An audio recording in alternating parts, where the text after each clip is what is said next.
Na semana em que uma nova onda de violência assustou a população de São Paulo, o Fantástico apresenta gravações exclusivas que mostram criminosos ordenando ataques à polícia militar. Nessas gravações, os bandidos determinam até um prazo para o assassinato de PMs. Veja agora na reportagem de Maurício Ferraz. Eu salve para passar aqui. Vai. Na gíria do crime, salve significa um comunicado de uma quadrilha para criminosos que estão presos e também para os que estão nas ruas. Gravações obtidas pelo Fantástico revelam que um desses salves, enviado em agosto passado, era para matar policiais. Se eles pegarem os de nós na covardia, cai 2 deles. Não, já era, desse que eu gosto. Segundo investigações da Polícia Federal, do Ministério Público e da Polícia Civil Paulista, esta ordem está diretamente relacionada à recente onda de violência em São Paulo. Os criminosos dão até prazo para a execução dos policiais. Fica determinado o prazo de 10 dias para ser concluída a cobrança. 3 de outubro passado, câmeras de segurança registram a execução do soldado Fábio de Sá, em São Vicente, litoral paulista. Esta é a primeira vez que a mulher dele fala sobre o assassinato. Uma pessoa honesta, trabalhadora, pai de família, indo embora só por causa de uma profissão. Nos 2 dias seguintes à morte do policial, aconteceram 11 assassinatos na Baixada Santista. Em nenhum desses, a vítima era PM. Os atiradores ainda não foram identificados. Investigações apuram se existe um grupo de extermínio na região formado por policiais. Depois dessa sequência de crimes, mais uma morte de um PM. No dia 7 de outubro, em Santos, a vítima foi o sargento Marcelo Fukuhara. Há cerca de um mês, segundo a família, ele se envolveu numa operação em que 3 rapazes foram mortos. Na versão da polícia, houve troca de tiros. Ao Fantástico, a mulher do sargento disse que bandidos foram flagrados em telefonemas planejando a morte dele. E apareceu um ditado, uma história assim: o japonês, o anjo da guarda dele é forte, mas uma hora ele vai dormir. Ela conta que os superiores sabiam das ameaças, mas nenhuma providência foi tomada. Nunca, formalmente, meu marido foi escoltado. Eu espero que os comandantes honrem a farda que eles vestem, que eles busquem quem tirou a vida do meu marido. Um dia depois da morte do sargento Fukuhara, o alvo foi o soldado Hélio de Barros, assassinado em Taboão da Serra, região metropolitana de São Paulo. Em menos de 5 horas, num raio de 2 quilômetros, outras 7 pessoas foram mortas. De um lado, tem uma maior capacidade do Estado na repressão do delito e, no outro lado, infelizmente, uma resistência por parte dessa delinquência. A população pode e deve permanecer tranquila, porque haverá a aplicação da lei. O Ministério Público e as polícias civil e federal investigam a facção que age dentro e fora dos presídios paulistas. Em escutas telefônicas autorizadas pela Justiça, integrantes desse bando declaram guerra contra a PM.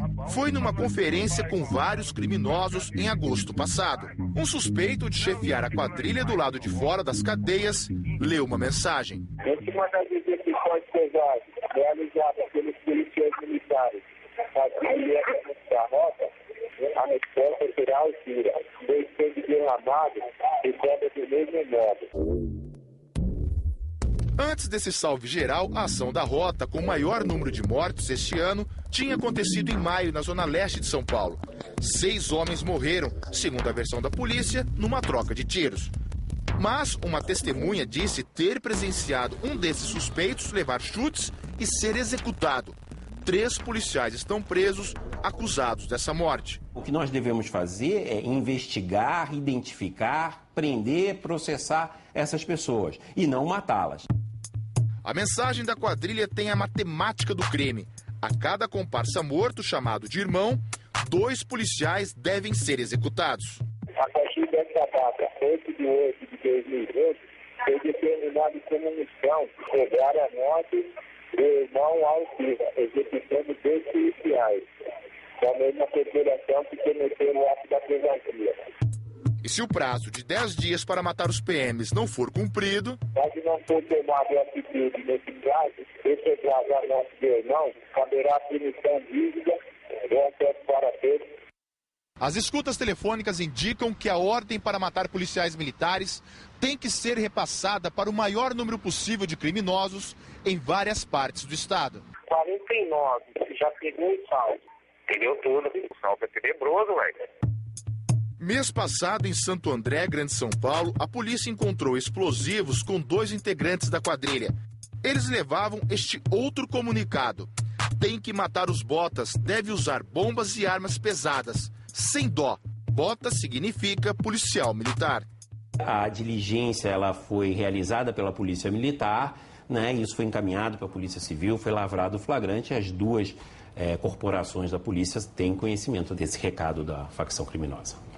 Segundo as investigações, um grupo de criminosos obedeceu às ordens da quadrilha e matou 2 PMs do interior do estado, em setembro. Os assassinos falam em código. Você sabe se o pessoal lá de Araraquara alugou a casa? Não. Policiais federais, policiais civis e promotores que escutaram mais de 100 horas de gravações não têm dúvida. Alugar uma casa quer dizer matar um policial.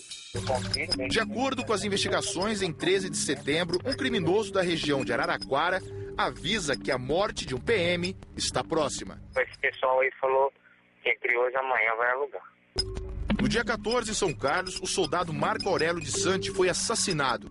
No dia seguinte, na vizinha Araraquara, bandidos executaram o sargento Adriano Simões da Silva. Segundo as investigações, os assassinatos foram confirmados por telefone. A casa foi alugada mesmo?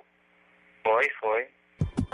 O Fantástico procurou o governo do estado e a Secretaria de Segurança Pública para falar sobre essas gravações. Mas eles não quiseram se pronunciar. Durante a semana, o governador e o secretário deram entrevistas sobre a recente onda de violência. Fica muito cômodo debitar tudo a uma facção criminosa, mas na realidade o crime é muito bem organizado. Nós estamos combatendo e isso está causando uma série de preocupação para eles e essa revolta, um oportunismo, pode fazer acerto de conta e debitar na polícia nesse momento que nós estamos passando. A morte de policiais é uma forma do crime intimidar o Estado. E o Estado não vai ser intimidado. 5.000 policiais que trabalhavam em serviços burocráticos ou estavam participando de cursos foram para as ruas do estado de São Paulo para reforçar a segurança. Esta mulher é casada com o PM. A família adotou medidas para se proteger. A gente não pode mais sair com os filhos, que está propenso a gente ser alvejado por esses criminosos. A gente não pode falar que nosso esposo é policial, a gente vive escondido. E ele pensa em abandonar a profissão, não? Não, ele não pensa em abandonar. Mesmo indignado, ele vai continuar.